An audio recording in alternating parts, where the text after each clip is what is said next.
नमस्कार। आप लोग देख रहे हैं महाराज फौजी बाबा चैनल। आज मैं इस वीडियो में परिवारवाद के बारे में बात करूंगा, जो हमेशा से चर्चा बना रहता है और आजकल भी चर्चा है कि राजनीति में परिवारवाद हो या ना हो। अपना मैं विचार व्यक्त करना चाहता हूं इसके ऊपर और आपसे आग्रह है कि वीडियो को अंत तक देखें। परिवारवाद एक स्वाभाविक क्रिया या प्रक्रिया है जिसका परिणाम हर परिवार में परिवारवाद के रूप में आता है। हर परिवार में माता पिता चाहता है कि अपना बच्चा, जो आगे आने वाली जनरेशन है, उसका देखभाल अच्छा तरीक़ा से करें और उसको आगे बढ़ाने का प्रयास करें। तो हर एक माता पिता अपना कर्तव्य निभाने का प्रयास करता है और ऐसा देखा गया है। तो हम इसको स्वाभाविक ही कहेंगे। हर तरीके से देखेंगे कि आने वाली पीढ़ी जो है हमारा बिल्कुल सही रहे, ठीक से रहे और सोचता है कि हमने अपना कर्तव्य निभाया और इन लोगों को आगे बढ़ाया। इस तरीके से परिवार में परिवारवाद आना शुरू हो जाता है। किस लेवल पर है वो, ये बात अलग है कि परिवार छोटा है, बड़ा है, किस क्षेत्र में है और कहाँ पर है, ये सब कारक हैं और ये अपना प्रभाव अवश्य दिखाते हैं। स्पेशली यानी मुख्यतः राजनीति में ये देखा गया है, राजनीतिक क्षेत्र के अंदर में, कि एक ही परिवार के लोग मंत्री बनते हैं, सदस्य बनते हैं इत्यादि। इसके ऊपर भी चर्चा होती रहती है और एक इस विषय में एक घटना बताने का प्रयास करूँगा कि लोग देखते थे कि एक ही परिवार के लोग सक्रिय होकर के सब अपने अपने राजनीतिक क्षेत्र में एक तरीक़ा से लोग रह रहे हैं और उसके ऊपर कायम हैं या कब्जा बना करके रखे हुए हैं। तो एक घटना घटी।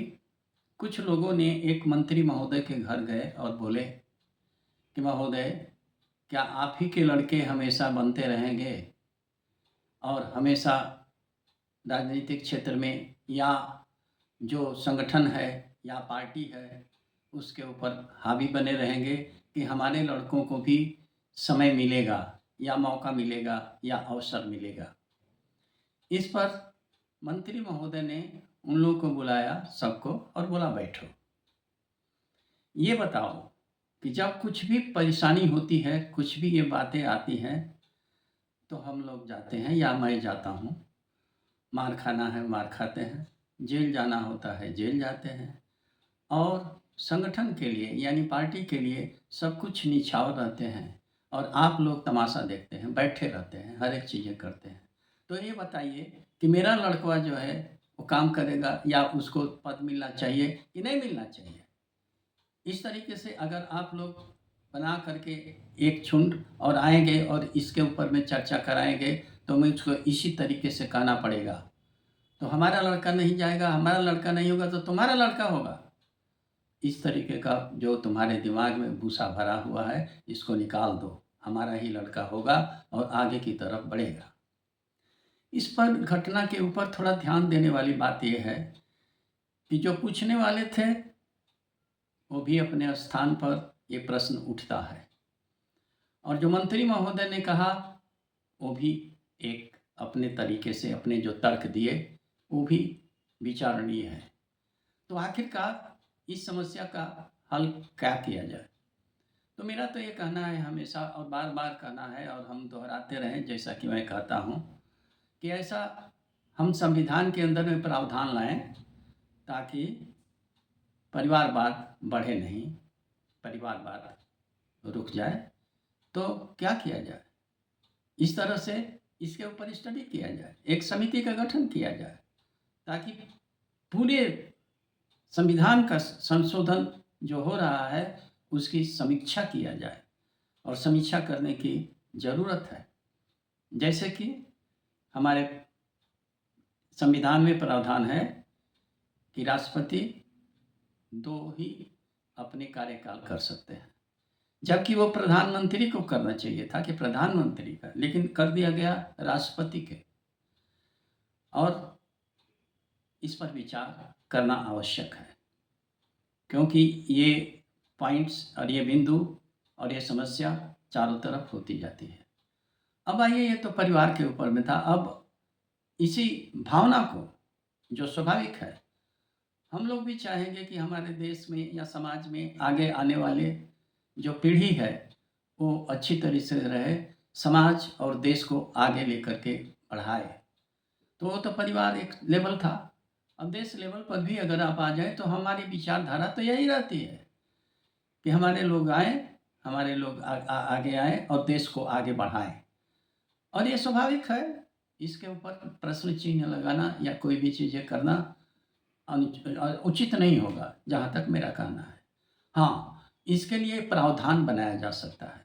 संविधान में कुछ ऐसी धाराएँ बनाई जा, कई जगह पर होता है कि अगर परिवार के लोग उत्तम किस्म के हैं, अच्छे हैं, जानकारी हैं, तो जो माता-पिता पहला अपना 2 टेन्योर 2 कार्यकाल कर लिया है, तो बच्चा दूसरा भी कार्यकाल कर सकता है। ऐसा अमेरिका में हुआ है। तो इस प्रकार से अगर हम लोग चाहते हैं कि इसके ऊपर में अंकुश लगाया जाए या नियंत्रण किया जाए, तो इस प्रकार से संविधान के अंदर में हम अपना प्रावधान कर सकते हैं और करना भी चाहिए, क्योंकि इस समय आवश्यकता है। जबकि हम लोग शुरुआती दौर पर जब हम लोगों को मिला था स्वतंत्रता, तो हम अपना संविधान बनाए थे। अब उस संविधान के अंदर में सबसे अधिक संशोधन हो चुका है। तो जो मैं बार-बार कहता हूँ और कहता रहूँगा कि आइए संविधान की समीक्षा किया जाए।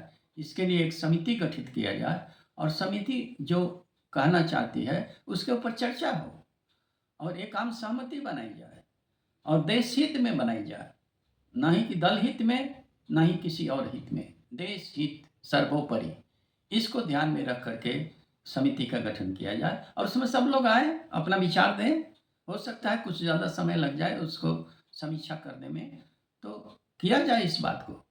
यदि ऐसा करते समय किसी तरह का आंतरिक गड़बड़ होने की संभावना है, तो इमरजेंसी लगाया जाए, ताकि उस दौरान किसी तरीके का कोई गड़बड़ ना हो और नियंत्रण हमारा बना रहे।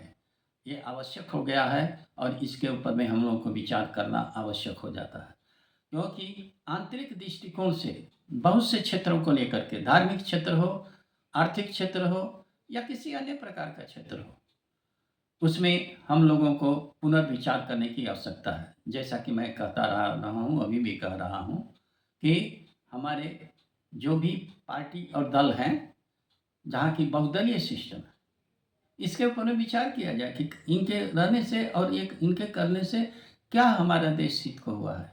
क्योंकि आंतरिक दृष्टिकोण से हम लोग उतना सशक्त नहीं है जितना कि होना चाहिए।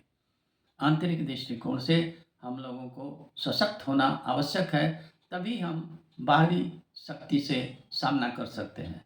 जैसा कि मैं कहता आया हूँ कि कोई पहलवान है, बहुत जीता, सब कुछ किया, लेकिन जब वो बीमार पड़ जाएगा तो वो दूसरी कुश्ती नहीं कर पाएगा। इसलिए उसको आंतरिक दृष्टिकोण से भी और बाह्य दृष्टिकोण से ही दोनों तरफ से सशक्त होना आवश्यक है।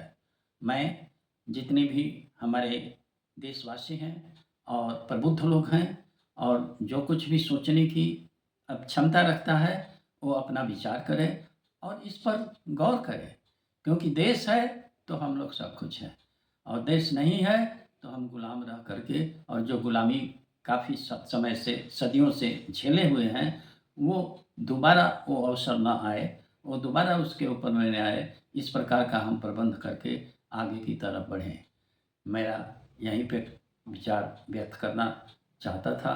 अगर आप लोगों को अच्छा लगे तो एक बार और आपसे कहता हूँ कि हमारे चैनल को सब्सक्राइब करें और उसको आगे की तरफ हम लोग बढ़ाएँगे, क्योंकि आपका समर्थन मेरा उत्साह बढ़ाएगा और आगे भी मैं कुछ अच्छी बातें आप लोगों के सामने लाने का प्रयास करूँगा। यहीं पर मैं समाप्त करता हूँ। जय हो, जय हो, जय हो।